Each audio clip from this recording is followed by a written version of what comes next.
You see, Navika, before I get to Rajaji, just some context. What is Chhatrapati Shivaji Terminus's original name? Queen Victoria Station. Who removed the statue of Queen Victoria from Chhatrapati Shivaji Terminus and then stole the statue? Because nobody knows where the statue is. Do you know who did it? A gentleman called Jawaharlal Nehru. Do you know who removed the statue of King George V, which is where Subhas Chandra Bose's statue has been installed? A lady called Mrs. Indira Gandhi in 1968. Why did they do it? Why was Victoria's statue removed? Why was King George's statue removed? I don't know. But a party like that, I will accept anybody talking about this, but not a party like that. Second, I'm going to quote somebody. Do you believe his statue should be removed? Indians should not be reduced to the status of kafirs who live a savage, raw, troublesome life, very dirty people, and they lead a life of indolence and nakedness. Who is this I'm talking about? It's a gentleman called Mr. Mohandas Karamchand Gandhi talking about Africans. We always need to remember people evolve through their lives. He may have been a racist. That I personally believe there is no need to remove their statues and things like that, but that is just a personal opinion. Coming to Rajagopalachari, we need to remember he opposed the Quit India movement because he very correctly foresaw that it was a gift to the Muslim League that was being handed over on a platter. He turned out to be right. He started having troubles with the Congress the moment he rejoined. He was ameliorated by given all kinds of posts. The 1954 gifting of the Bharat Ratna, which Sanjay Jha brought up, was exactly that. By 55, the very next year, he had de facto quit the Congress in response to the Avadi resolution, which had decided to make India a quasi-communist country. And he opposed the removal of civil liberties and civil rights. In 57, when the industrial policy resolution turned India essentially into a puppet of the USSR, what did he do? He officially left the Congress. It was all in response to Nehru, because remember, Nehru slowly started evicting. He learned very well from Stalin. Stalin, of course, used to execute his political opponents.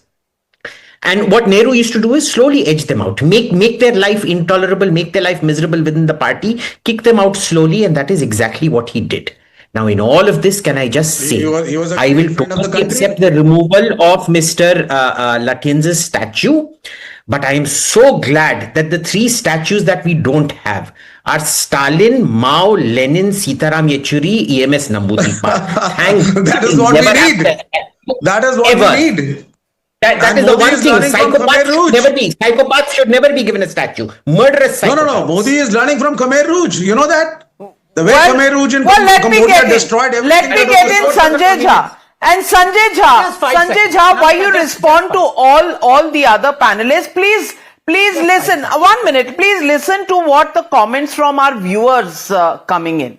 Sanjay Megawat says, time to replace Mughal statues too. They were never our ancestors. Nikhil Anand Hegde says, Lutyens was a racist. He designed for the British Empire and not with Indians in mind. Good riddance. Keep the bust in Mughal gardens. It can oversee Rajpath. That is exactly how people actually look at how this is really taking away from India's history and culture. Sanjay Jha, you are still defending this? Navika, if you follow the trend of the show that you are anchoring today from Mumbai, the city I live in, and I'm very disappointed you never let me know that you were here. The truth is, it has exactly established what I said at the very beginning, that the BJP's attempt to take the attention of the country away from the real pressing problems. Have you noticed? None of the supporters of the BJP, including the spokesperson, talked about jobs, farmers, corruption. Nobody talked about Mr. Modi's visit to Israel, where allegedly, according to the Jeffrey Epstein files, he sang and danced to please Donald Trump. Nobody's talking about it for the same reason, because they want a plausible distraction. Here is the point. The point and the bottom line is that today we have a situation. Would you rather that we discuss and debate the shirtless Sena of Rahul Gandhi? Do you want this country to continue to, remember the shirtless protests, the arrests that are happening? Shehzad Poonawala, please respond to Sanjay Jha. Navika, please fight. Navika, Mr. Modi is visiting a country where the I'm short of time, one at a time. I don't understand the Gentlemen, logic. one at a time, I'm short of time. Shehzad. Navika, I don't understand the suspended logic of a person saying कि Lutyens की मूर्ति रहेगी तो jobs generate हो जाएगा. तो फिर तो उस हिसाब से तो आप तो एडवीना के चरणों में थे, तो तब सभी जॉब्स दे देते ना, एडवीना के चरणों में थे तब. अरे भाई, एडवीना और लुटियंस की मूर्ति लगाने से जॉब्स का कोई लेना देना नहीं है, और ना हटाने से उससे कुछ फर्क पड़ रहा है. We have generated 11 crore jobs as per the EPFO data, as per the RBI report. Because you don't have the gumption to answer these questions, you remove and do a stripless और you do a shirtless act inside AI summit where they was talking about jobs. They were not talking about stripping down, but you were going and doing a strip show there. So you are not talking about AI in an AI summit. And today when we are discussing about India's heritage and civilizational pride, that time you are talking about jobs, then we can talk about jobs. भाई, Kashi corridor बना तो उससे jobs generate हुआ. अयोध्या में भव्य राम मंदिर बना तो उससे जॉब्स जनरेट हुआ. जब हम लोग अपनी भारतीयता पर आए, मतलब कि जब ढांचा था तो 2% की ग्रोथ रेट थी, और जब आज राम मंदिर बनाए तो 8% की ग्रोथ रेट है. So by every parameter going back to your civilisational heritage has actually been good for our economic development. But one thing you see, Vivek Srivastava, what a hypocrite. World over Vivek Srivastava tribe, the so-called progressives, they say we are against colonialism, but here when we are removing the colonial symbols, they are opposing it. Navika, please. I mean, it's a part of the history. Absolutely. And we did a short survey, Anand, coming to you. We did a short snap poll. Rajaji replaces Lutyens. Opposition outrage justified? That's the question we asked. Yes, say 23%. No, say 74% of the people. 74 people say your outrage is not justified. Anand Ranganathan, are they really missing the point here?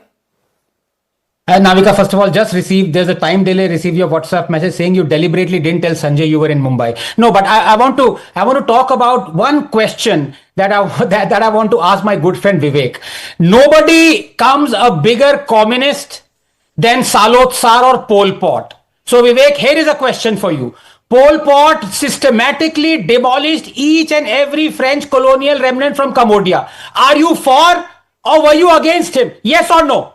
I know. Mr. Modi and the BJP is trying to learn from Pol Pot and the Khmer Rouge. What kind of a question are you asking him? इतनी पढ़ाई की होती तो लटियंस के resist mindset को भी जान लेते ना. अरे भाई, आनंद रंगनाथन, ये तो एनसीईआरटी में इनके समय भी नहीं था जो आप सवाल पूछ रहे हैं. How will they know the answer to that one? Well, ladies and gentlemen, at a time when we as Indians are honoring our history, our culture, our civilization, look at what the opposition is talking about. I just want to end this debate on the note. Kartavya Path from Rajpath. From Darbar Hall, we are on to a hall or a mandap that is based on our republic. Gantantra mandap. That is the valor that we recognize of the people, the relationship between the people and the president, the valor of the Paramveer Chakras coming into Rashtrapati Bhavan, replacing the ADCs of the colonial era. I don't know what in this is the opposition's real point and objection. I really don't know. Have they literally got their connect with the people completely cut? Well, we leave it at that. Thank you very much to my panelists for joining me on debate number 1.